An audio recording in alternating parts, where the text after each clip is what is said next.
उंदर गावात सदाभाऊ खोत यांना पूरग्रस्तांचा घेराव.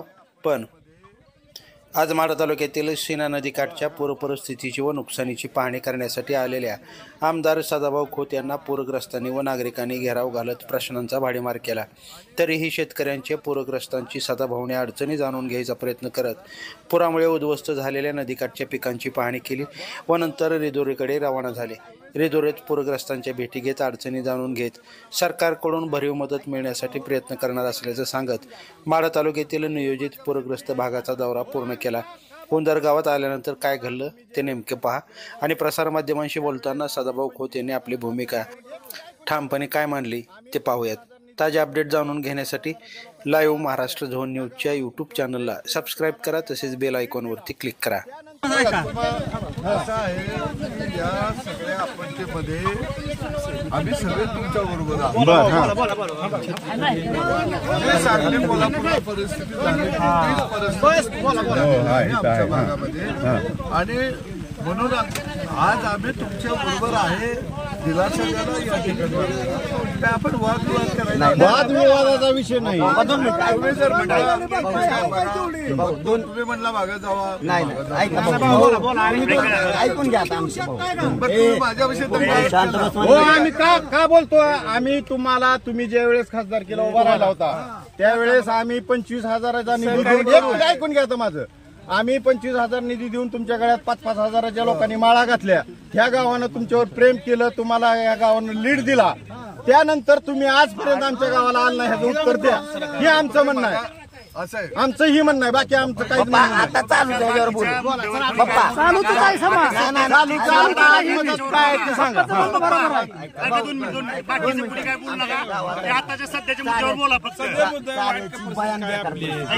जनावर माझी रोडवर आहे ती 1000-1500 जनावर आहे. मी 3 दिवस झालं तहसीलदारला बोलतोय, बीडीओला बोलतोय, कलेक्टरला बोलतोय.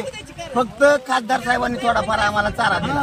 अजून वैरण खायला तुम्हाला तर तुम्ही शेतकरी आहो, तुम्हाला माहित आहे चालू सगळा वैरण दिसते. जनावरांना खायला काय नाही. बर माणसं आम्ही वाचवली आणून इकडे गावात. आम्ही पाहुण्याजवळच्या गावाला लावली जनावर. सगळी माणसं गाव रिकामं केले, पण जनावराचा भाऊ काय आहे का नाही.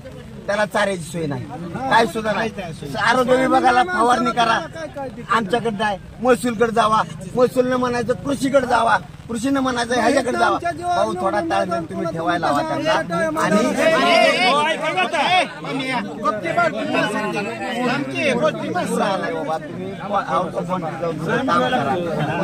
मदत करायचं भावना ठेवा, हे तुम्ही शासनाला सांगा. काय व्हायला लागले भाऊ, आम्ही एखादी गोष्ट सांगितली त्यानं ह्याला टोलवायचं, त्यानं त्याला टोलवायचं.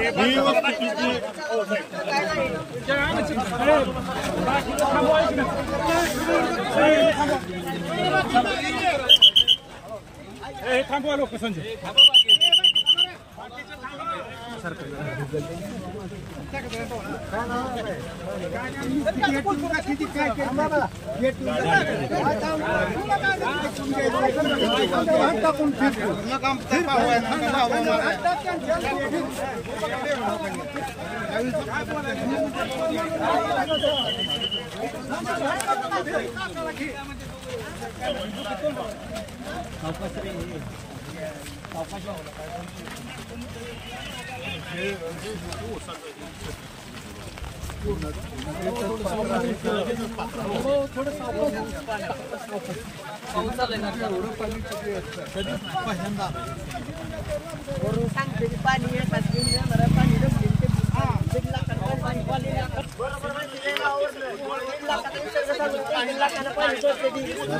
नमस्ते नमस्ते.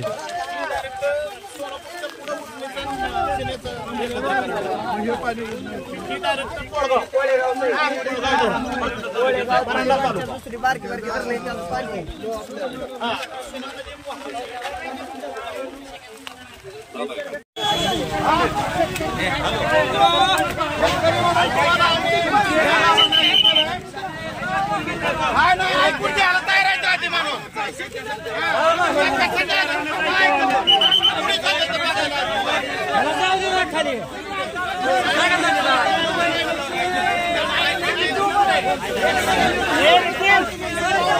Ini tin.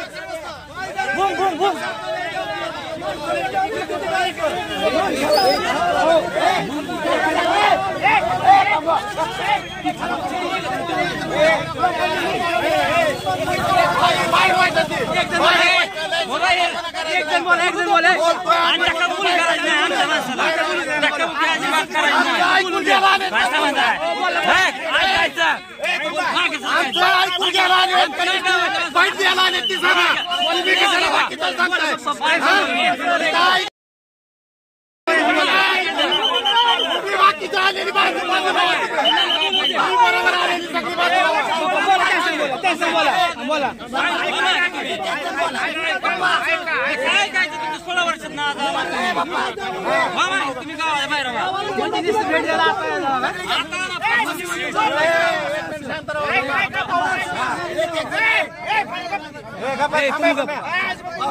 त्यांना आपल्या बडबडी ऐकू जात नाही. दुःख जाणून घ्यायला काय करायचं, दुःख जाणून घेऊन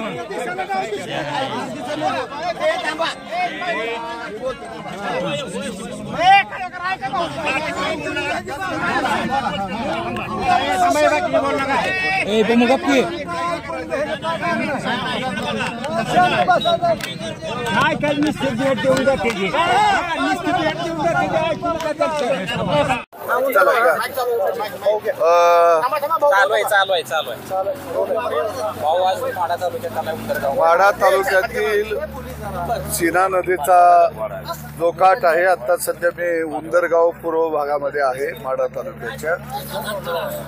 सीना नदीच्या काठाला दोन्ही बाजूला मोठ्या प्रमाणामध्ये ऊस शेती असेल, फळबागा शेती असेल, भाजीपाला असेल, याचं 100% नुकसान झालेलं आहे. निश्चितपणानं शेतकऱ्यांच्या भावना तीव्र आहेत.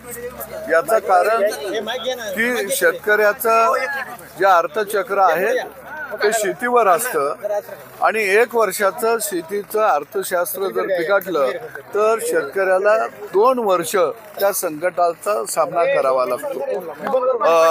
मोठ्या प्रमाणामध्ये माती सुद्धा वाहून गेलेली आहेत, जमिनी खचलेल्या आहेत, उभी पिकं हे जमीनदोस्त झालेले आहेत. अशी भयानक परिस्थिती या महापुरानं या विभागातल्या सगळ्या शेतकऱ्याची झालेली आहे.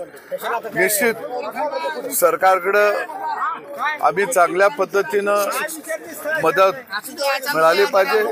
जी मदत सांगली कोल्हापूरच्या महापुरामध्ये दिली गेली त्याच धर्तीवरती मदत या विभागातल्या सुद्धा शेतकऱ्याला देणं अत्यंत गरजेचं आहे. शेतकऱ्याला उभा केला पाहिजे. मी सगळ्या कारखानदारांना आव्हान करतो की चारा पाण्याचं मोठं संकट निर्माण झालेलं आहे आणि अशा संकटाच्या काळामध्ये नुसता ऊस गाळू नका, तर शेतकऱ्यांच्या जनावराला चारा सुद्धा पुरवठा करण्याची यंत्रणा ही कार्यान्वित होणं अत्यंत गरजेचं आहे. जिल्हाधिकाऱ्यांना मी प्रवासामध्ये त्यांच्याशी बोलणार आहे की चाऱ्याची व्यवस्था आणि पशुखाद्याची व्यवस्था आपल्याला मोठ्या प्रमाणामध्ये तातडीनं करावी लागेल. त्या संदर्भामध्ये प्रशासनाशी निश्चितपणानं बोललं जाईल. तुम्ही सत्ताधारी आमदार आहात, त्यामुळे लोकांच्या अपेक्षा आहेत. तुम्हाला या लोकांनी मदत केलेली आहे सगळ्या पद्धतीनं. आज त्यांच्यावर वेळ आलेली आहे, तुम्ही काय ठोस भूमिका त्यांना घेणार आहात? मला आपल्या माध्यमातून सगळ्या अतिवृष्टीमध्ये सापडलेल्या, संकटात सापडलेल्या सगळ्या शेतकऱ्याला आव्हान करायचं आहे की निश्चितपणानं सरकार आपल्या बरोबर आहे. निश्चितपणानं सगळ्यांनी मिळून आपण हा संकटाचा सामना करूया आणि अशा काळामध्ये शेतकऱ्यांना दिलासा देणार. धन्यवाद. माढा तालुक्यामध्ये पूर्व भागाचा मी या ठिकाणी दौरा केला. मोठ्या प्रमाणामध्ये शेतकऱ्यांच्या शेतीचं नुकसान झालेलं आहे, जमिनी खचून गेलेल्या आहेत. रिदोरे या गावाला सुद्धा या ठिकाणी भेट दिली. जी घरं पाण्याखाली गेलेली होती त्याची पाणी केली आणि निश्चितच शेतकरी असेल, शेतमजूर असेल, बाराबुलतेदार असेल, हा मोठ्या प्रमाणामध्ये स्वाधीन झालेला आहे आणि लोकांच्या ज्या भावना आहेत त्या निश्चित योग्य आहेत. हातातोंडाचा आलेला घास शेताभातातला आमचा या निसर्ग आमच्यावर कोपला आणि तो निघून गेलेला आहे. निश्चितच ही बाब राज्य सरकारच्या निदर्शनाला आणून दिली जाईल आणि निश्चितपणानं सरकार हे शेतकऱ्यांच्या बरोबर ठाम उभा आहे. निश्चितपणाने या राज्याचे मुख्यमंत्री आदरणीय देवाभाऊ हे एक दूरदृष्टी नेतृत्व या राज्यामध्ये सर्व समाजासाठी काम करत आहे. निश्चितच शेतकऱ्याच्या बरोबर शासन खंबीरपणानं उभा असेल.